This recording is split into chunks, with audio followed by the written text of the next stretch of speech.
So today I wanted to talk about emotional eating and the inner child and how they are connected. So if you're new here, welcome. My name is Michelle. I'm a certified holistic nutritionist specializing in emotional eating. And I wanted to talk about emotional eating and the inner child. This is something that is really important to understand when you're trying to resolve your emotional eating. So emotional eating is what I've seen with clients, and when I look at my own journey, is a pattern that would have formed in childhood. The roots go back to childhood. And emotional eating is a coping mechanism. It's a way we use to soothe ourselves from discomfort, distress, uncomfortable emotions, because we didn't have the parents or caregivers there to help us move through this discomfort, to attune to us, and to help us get to the other side. And so when we felt this discomfort, these uncomfortable emotions, they had nowhere to go, and we had to figure out a way to feel okay. And what we found was if we went to food gives us sort of this numbing effect, this calming effect, because biochemically in our body, food, when we eat it, it releases dopamine and it soothes us. It's very temporary. It's not meeting our deeper needs and helping us to actually resolve those emotions, but it's giving us a temporary fix. And over time, this becomes our pattern. And so essentially what's happening with your emotional eating, if you think it was created when you were a child, we have to look at your inner child, that part of you that is still repeating this pattern over and over again when it faces discomfort, distress, uncomfortable emotions. Whenever you are triggered, this part of you comes into play. And it's not just the inner child. It's sort of like the way I see it, there's almost like two parts. The inner child didn't know how to take care of these emotions, so they created this part of you that had to figure it out, and that part of you goes towards food. So there's sort of two layers happening here, and this inner child, it keeps trying to meet its needs in this way because it hasn't actually grown up. It hasn't found a new way to meet its true needs. It's left with this dysfunctional way, this unhealthy way of meeting the needs, but it has nothing else to rely on. And so whenever you try to shift this habit, you try to change your emotional eating, you try to do the diet or the exercise, you're trying to fix yourself from the outside or get the outside results without doing the deeper work of really meeting those deeper needs internally in an embodied way, you're gonna left with a lot of resistance, because this pattern of emotional eating, it goes back to childhood. It's subconscious. It has a lot of power when it's triggered. And so all of those tactics you're trying to do from your conscious mind only has 5% power. So when you say, I'm going to do the diet, I'm going to do the exercise, and you're triggered, that trigger triggers the emotional eating pattern, which has 95% power, and it's going to be stronger than what you're consciously trying to do. And so we have to work with these parts of us internally, not just cognitively recognizing them, but in a really deep embodied way, and really shifting that part, transforming it through certain modalities and through certain methods. And so when I'm working with clients, I use a trauma-informed modality. I do somatic meditations with psychotherapy tools, parts work, inner child work, and really get into these core roots and shift the pattern. And when we're able to meet our needs on this deep level, repatterning what was created to actually meet our needs, food can't fill that void, because food has always been a band-aid.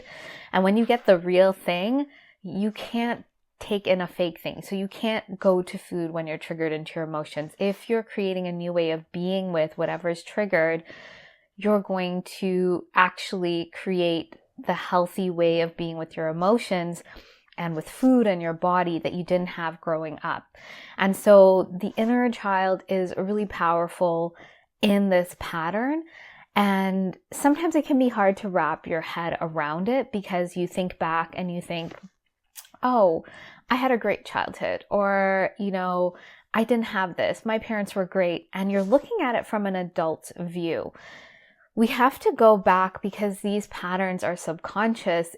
there might have been something that happened that you are not aware of because it's so deep in your subconscious, you're so unconscious of it, you don't know that it did, you don't realize it happened. Because for you, if your parents were loving and they provided like a nice home and they were there for you, you don't know how you might have created this pattern.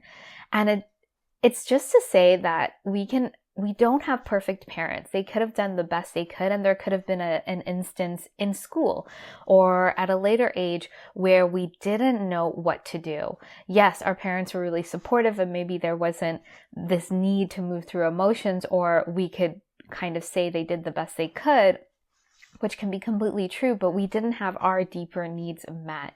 And so I'll give you an example. My son, I do this work with him. I'm attuned to him.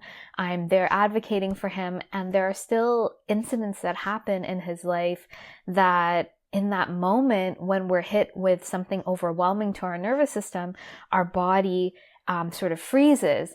And even if your parents are there and holding space for you in that moment, it's almost like a snapshot in time, and it can come up later on in life when you're triggered back into a similar situation. So I've seen this with my son. He's not an emotional eater. We do this process with emotions, but sometimes these things can happen. So I'm just saying that you don't know what's sort of locked away in your subconscious, and I don't know until I work with you, or you won't know until you do this deeper work. And it is really about getting into the root of this pattern. And sometimes when we're doing, there's always going to be different layers to this. Sometimes we think, I'm triggered into emotional eating. I just need to regulate my nervous system. And so we are trying to, from the outside, create calm in our nervous system. Maybe we go for a walk or we do a breathing exercise. But those are helping to calm and regulate us right now, but we're not actually moving through the pattern and the event that created this to get to resolution. We're almost just like taking the edge off, which is kind of like a replacement for food, but it's not resolving it at the root.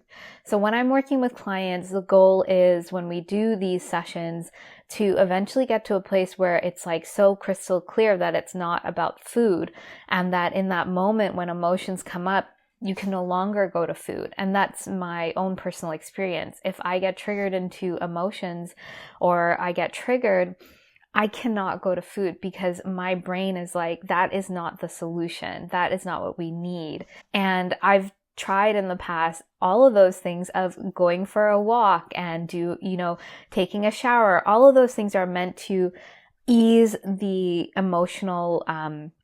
the emotions that are coming up for you, but they're not getting into the root. That pattern is not being taken care of. You're just sort of distracting from a distraction. You're replacing food with another sort of way to mitigate emotions in your system, but you're not actually resolving it. We're meant to move through our emotions and resolve it, and to hear the messages of them, and to really repattern them at a deeper level. So the inner child is not just something, when we're doing these other techniques, we're not actually meeting our deeper needs. So think about a child. They wouldn't want you to just breathe with them and dismiss how they were feeling or dismiss what was going on.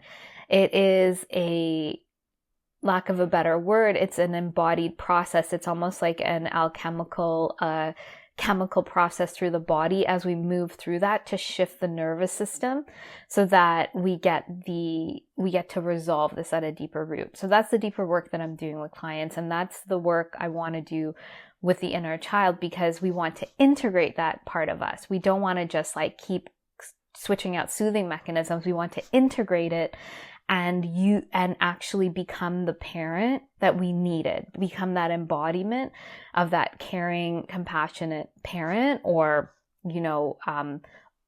caregiver that we needed, so that we're not just kind of shooing away when a child is crying.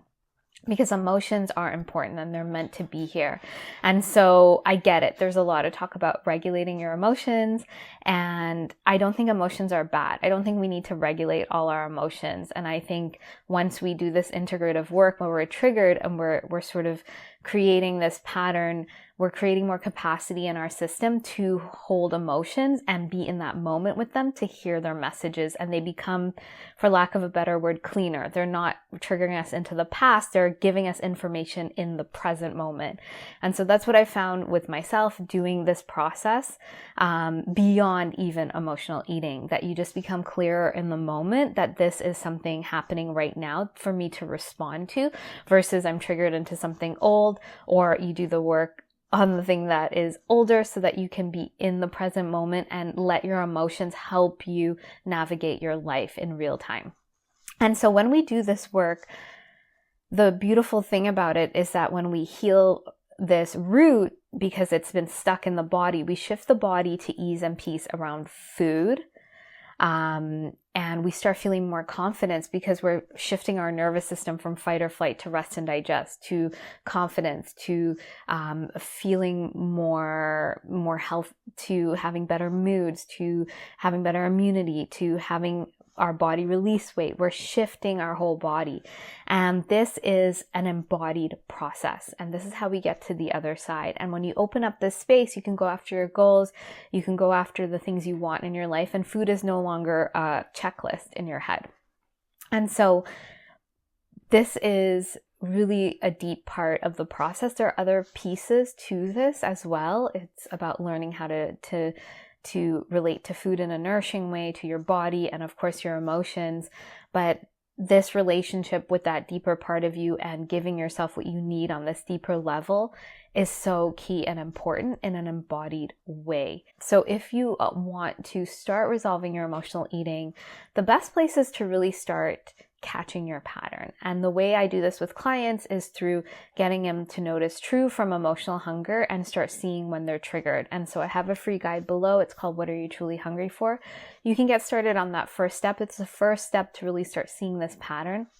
And if you're ready to dive deeper, you want to really resolve this pattern, you want to shift it, you want that support and accountability and someone who's been there to guide you through it. And I've guided many women through this process. I've guided myself through this process. And then you can find out more about my program, the Emotional Eating Evolution Program. This is a 12-week container. It has a step-by-step process. There is a weekly coaching. There is one-to-one sessions to dive deeper, to get to the root, to shift this pattern. And there's accountability and support to get you to the other side. And so you can find out more about the program below. And if you have any questions for me about what I've shared today, please let me know. Please be sure to like and subscribe if you haven't. That really helps me to share this message and to help me continue to create more videos.